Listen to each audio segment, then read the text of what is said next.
99% of Nigerians are already aware of the Supreme Court verdict that is going to take place today, and they already know what the outcome of the judgment will be. They know that they're going to dismiss Peter Obi's case and even Atiku's case and all of that, even the certificate forgery in Chicago State University. All Nigerians know that they're going to dismiss all the cases and all of that, and that same thing happened. Even for them to bring back the judgment that's supposed to take place in November 2, for them to bring it back to October 26, all Nigerians know that something is going to happen that is going to favor Bola Ahmed Tinubu again. They planned everything and everything was scripted, but something tragic is happening at the moment. That is what I've got a lot of obedience to be jubilating on all social medias even at this time. This is a time where all obedience supposed to be sober and be looking at the way forward, but obedience are jubilating on different social media handles, and this is because the Supreme Court judgment that took place today is a big trap for Bola Ahmed Tinubu, and Tinubu is aware of it. That is why he can never jubilate. Come and see what is going on. In 4 days time, this is already coming. Is it an arrest? You can share this video and share to different social media platforms. Let it go viral, and if you can share, just like it, give it a thumb up so that YouTube will recommend for us. We're gonna stay connected. I'm coming back again. Welcome you back to LAJUPOG Watch TV. I don't have bad news for you today. The home of religious gossip. But you should leave the fight for Mohammed. What is happening in the Christendom? Join now to make sense with LAJUPOG.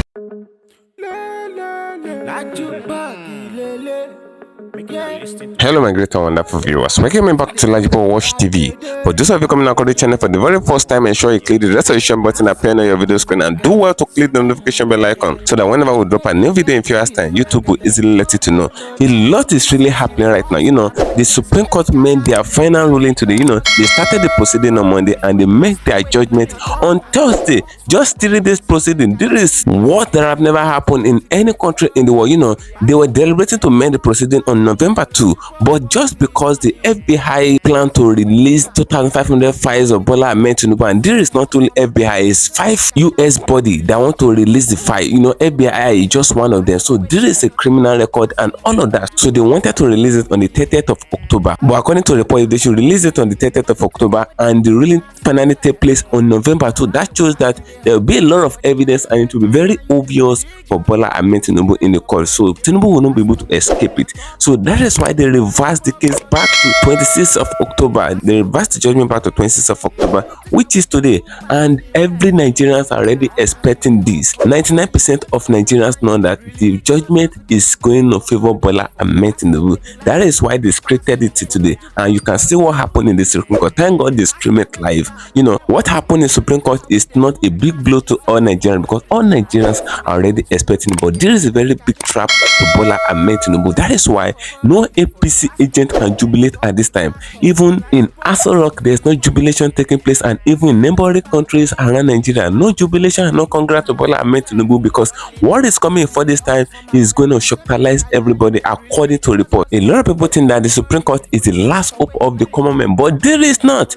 The Supreme Court is not the last hope of the common man, and there is not the last hope of all obedience and all the people that are wishing for the betterment of Nigeria. I mean the people that are wishing for the new Nigeria and all of that. Something tragic is about to happen. I would like us to share this video. If you can share it, ensure you share. Click the share button, share to different social media platform. It have no end. Let's wait in 4 days time. This is already coming, and if you can share it, just like it, give it a thumb up so that YouTube will recommend it for us. Even Tinubu himself knows that his leg is still shaking at this time. Just stay connected to the end of this video. I want to play you a video, and I want you to listen to everything that is going to happen in this video, because they made the Supreme Court judgment so fast so that it can paralyze the mind of all Nigerians, and it will make a lot of Nigerians to be hopeless regarding the situation of Nigeria. You can see how they throw away the cases of Obi in court, and even Atiku, and even the Chicago State University alleged forgery and all of that. They didn't accept it in, so they throw away, they dismisses the cases. But that is not the end. Something tragic is about to happen. Stay connected to the end of this video.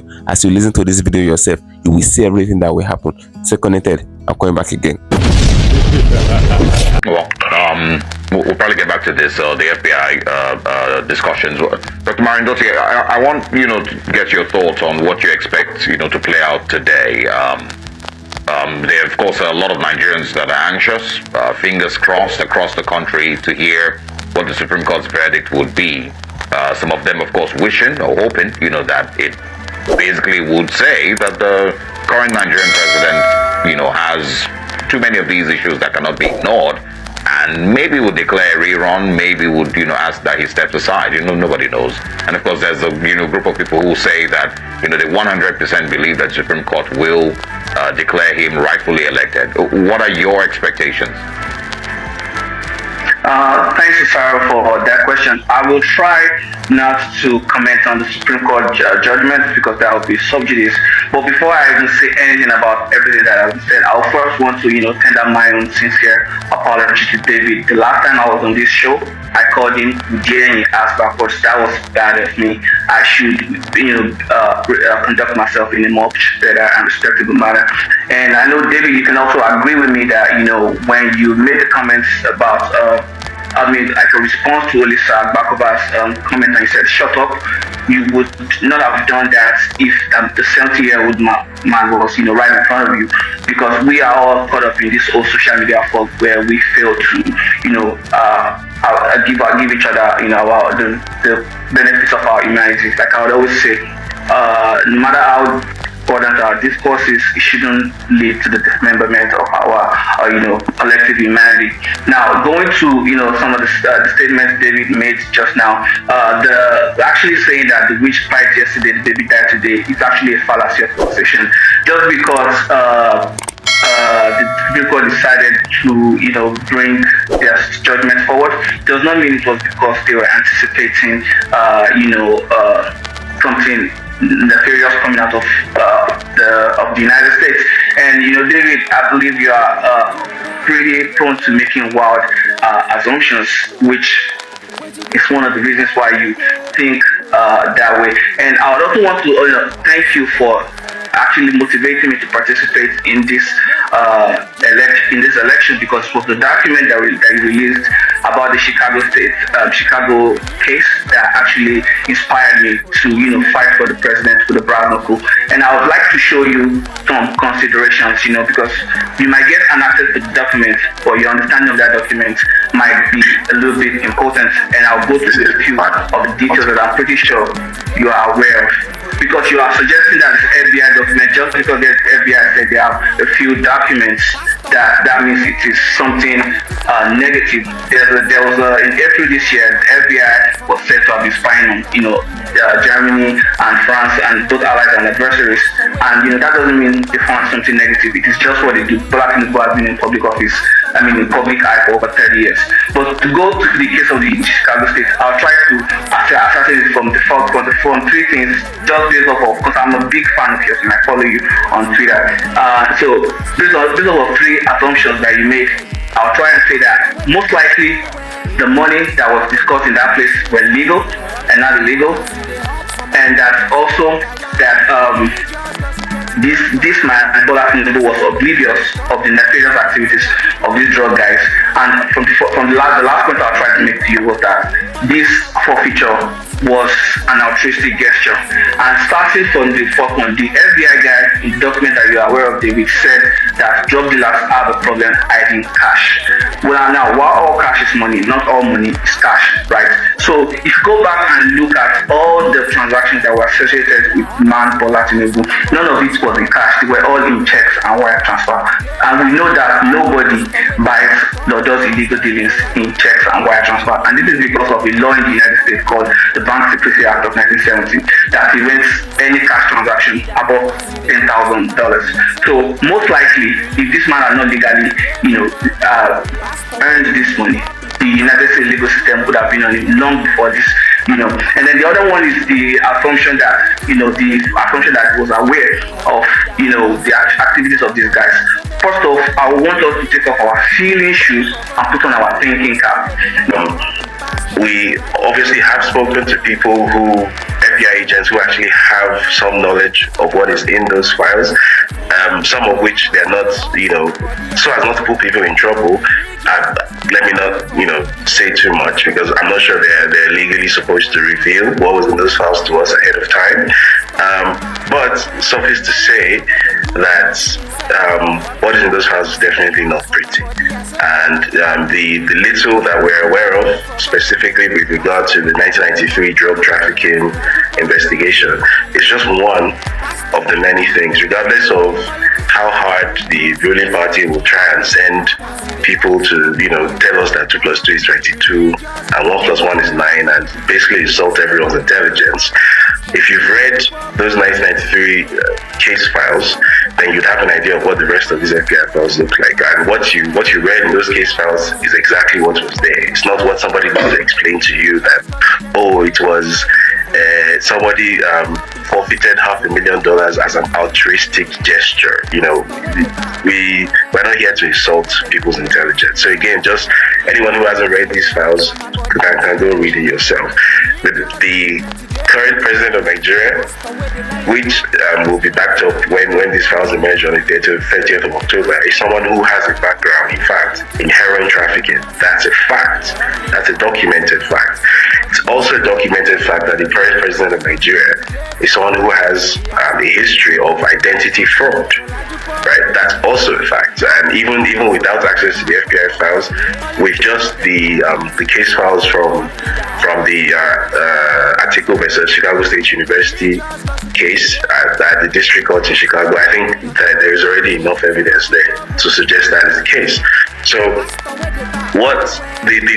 I guess the reason why the release of these files is generating this much interest, both locally and internationally, is that this will be the icing on the top of the cake that will make it impossible to issue any sort of denial, which was why when you asked, do I want to respond to this or that, I said I don't want to respond to it. It's a waste of my time. Today is October 26th. The files are coming out in 4 days' time, so why should I waste my time trying to argue something which, there's no need to argue it.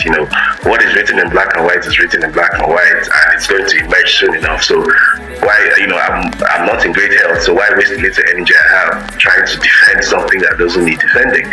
So you will see it soon enough, and it's going to raise further questions, because regardless of what the Supreme Court does, obviously we know what the Supreme Court is going to do today. They're going to do the exact same thing the appeal court did, find a technicality with which to dismiss the new evidence being introduced into the court and then declare Tinubu the winner. Newsflash. But regardless of what happens today, what these documents are going to do is that they are going to raise the issue of whether Tinubu's position is in fact tenable, politically speaking, going forward, because to the best of my knowledge, in Nigeria's entire post-colonial history, it has never happened that a sitting head of state, whether military or civilian, a sitting head of state will have that degree and manner of scandal hanging over his head. To the best of my knowledge, not even Babangida had that level of scandal hanging over his head, and that was a very corrupt person. So this is many levels above anything we have ever had to deal with. And I think we're going to start seeing questions surrounding, for example, the possibility of impeachment. I know under the Nigerian political system, impeaching a sitting president is next to impossible, but these are conversations that are almost inevitably going to arise. They're going to start seeing conversations about prosecution in international courts. So if you recall, something similar to when the former president of Sudan, Omar al-Bashir, when he got to a point when he was actually wanted internationally, he was the subject of an ICC investigation, and he actually couldn't travel freely.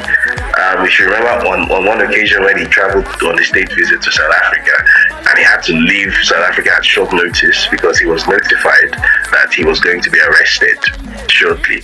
Right? These things are possible, even if someone is a sitting head of state. These are issues, or the specters of these things are, inevitably going to be raised when the contents of these files become public in about 4 days' time. So, I guess all we have to do is just sit down and watch it play out. The avenues for recourse obviously do not end with the Supreme Court. In fact, the idea was never that justice was expected from a Nigerian court, because Nigerian courts are not independent. They're still very much under the control, in one guise or the other, of the executive. So, in fact, it was an argument which was actually presented by the APC's lawyer at the appeal court that a president has never been removed by a tribunal before in Nigeria's history. So, for them to actually advance that as an argument, I think that already tells you everything you need to know. So, but as I said, going over and beyond that, there are political avenues that will almost certainly be explored. There are international, legal, and judicial avenues that will also be explored. So if the idea is that by compromising the appeal court and the Supreme Court, these problems are going to go away, well, the unfortunate reality is that these problems are not problems of somebody inflated one contract somewhere, or somebody promoted his nephew or his niece somewhere. These are not relatively minor, financial corruption issues. We're talking about actual issues of international, cross-border organized crime. Right, so having the president of a country being a career criminal, right, a member of an organized crime syndicate, a leader of an organized crime syndicate, which you will become more aware of as these files become released, it will be untenable for such a person to parade himself as the president of Nigeria, regardless of how many problems Nigeria has. Because as I said earlier, Nigeria has, to the best of my knowledge, never had a sitting president who is a known international drug pusher. That has never happened before. This would be a first. And even for Nigeria, that might be a bridge too far. So, as I said, there are going to be political considerations. We're going to hear a lot about the possibility of impeachment. We're also going to hear from international spaces. There's going to be, you're going to hear, probably going to hear a thing or two from international legal bodies such as the ICC or the ICJ, depending on which one has the jurisdiction in this case. And there are also going to be geopolitical considerations. There are going to be international political considerations.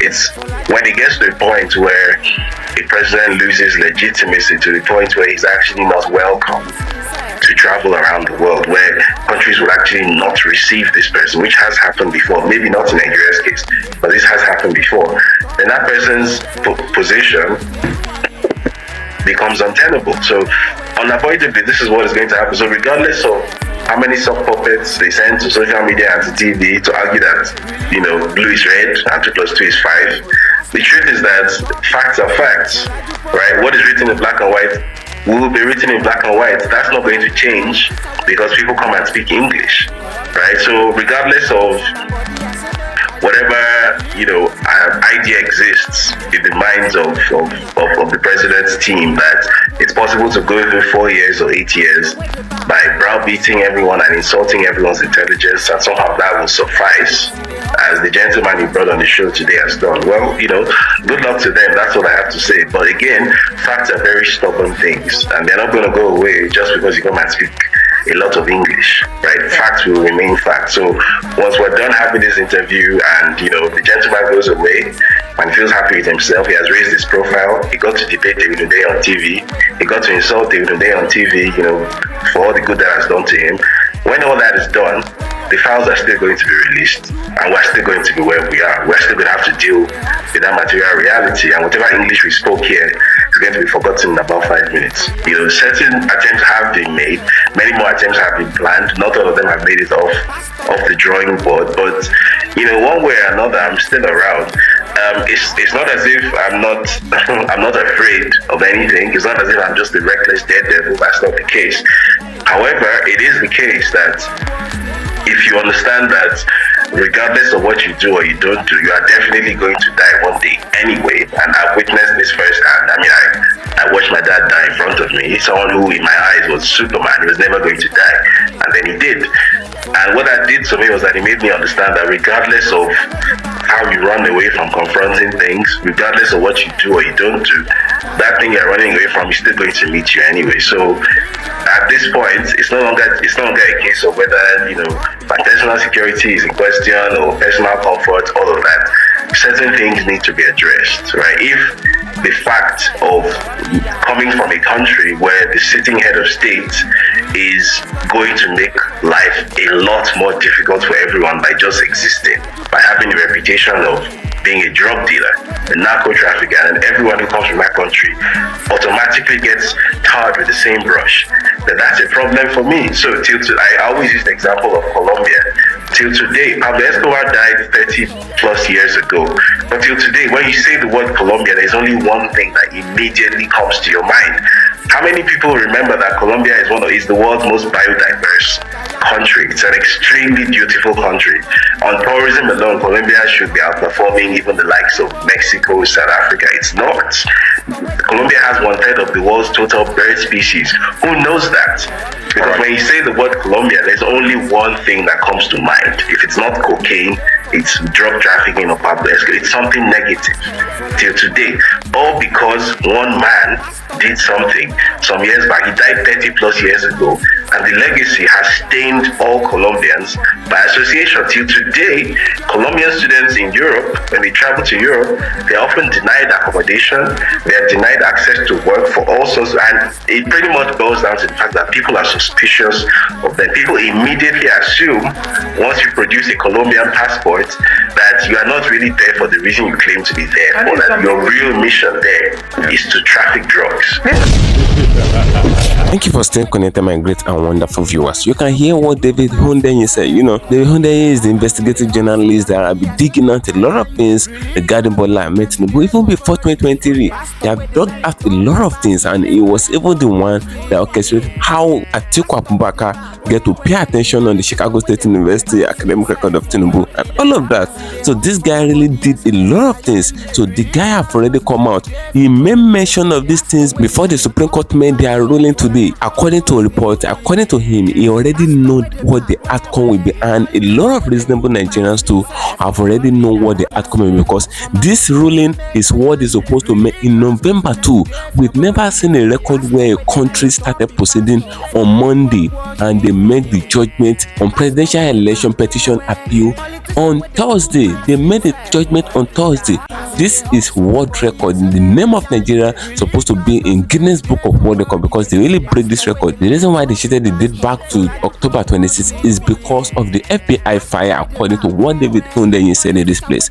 He said it is due to the FBI fire because they already know that if the FBI fire should come out in October 30th, which is 4 days time, and the ruling take place in November 2, there will still be enough room for the Supreme Court to take more evidences and all of that, and this will be very obvious, and it will call a lot of international attention to what is going to happen and what is going to play in the Supreme Court. So that is why they played back, because they know that the evidence will be too big and obvious. It will not be microscopic enough for them to hide and all of that. But you can see what happened in Supreme Court today. As David Hundeyin said it, the same thing happened. If you should say how they train petitions away, they first of all threw away 8 p.m. petition and all of that. But the two major contestants, Atiku Abubakar and Peter Obi, they threw away their petitions. They threw away their petitions. They said there's no enough evidence and all of that. And the Chicago State University academic record that Atiku obtained from Chicago State University in U.S. court, they did not admit it. They said it's too late. You can see what is happening. The Supreme Court judges turned a blind eye to many of the petitions that was brought to court. Are we saying that we are not supporting justice in Nigeria and all of that? Corruption is not moving in the street of Nigeria. Walking in daylight, broad daylight with walking stick. Even the judiciary, they are not even supporting the injustice in the country according to what we saw today. The earlier we know that the judiciary of Nigeria, the judicial system of Nigeria is the problem of Nigeria, the better it will come to Nigeria. Because according to what David Hundeyin said and what Aisha Yesufu said in the early hour of today, they said it is the judiciary that will be putting a lot of illegitimate personalities in different sensitive political offices in Nigeria, and that is what is happening. For us to see a lot of evidences regarding Bola Ahmed Tinubu, what we saw on media, what circulated on media, what sparked up a lot of reactions on social media, and at the end of the day, the Supreme Court turned in plain eyes. That shows that they're really supporting injustice in the country. But let me date you back to what David Hundeyin said. According to what David Hundeyin said, he said that file of FBI that is going to be released on the 30th of this month is still going to be released, and and it's still going to have a lot of effect because they intentionally make the ruling to be today in the Supreme Court so that the files of the FBI and other US body will not have effect regarding the criminal record of Tinubu in US and all of that. But according to what they say, it's still going to have a lot of effect and it's still going to cause a lot of trouble to Bola Ahmed Tinubu. So that is what is happening. And they said it is still possible for Tinubu to be impeached and all of that. But the question out there is it really possible to impeach someone like Bola Ahmed Tinubu that claims that he has structures all around the Nigerian system of government and all of that? Drop your opinion in the comment section on this video. What is the next move of Peter Obi right now, and what will be the effect of the files that is going to be released in 4 days time? Is it going to take Bola Ahmed Tinubu down? Drop your opinion in the comment section on this video. So I'm gonna do nothing on for you. Ensure you follow me on my social media handles on Facebook at LAJUPOG TV and LAJUPOG Entertainment, and on Instagram at LAJUPOG. Guess what, guys? See you in my next video. Bye. I see the hot for my body, I say make I yarn you. Religious gossip plenty day for body. Pastor with the line on top, he pastor. For LAJUPOG Watch TV. Pastor with the back, where politician with the do pass me self. Corrupt leader, all the while you waiting for church.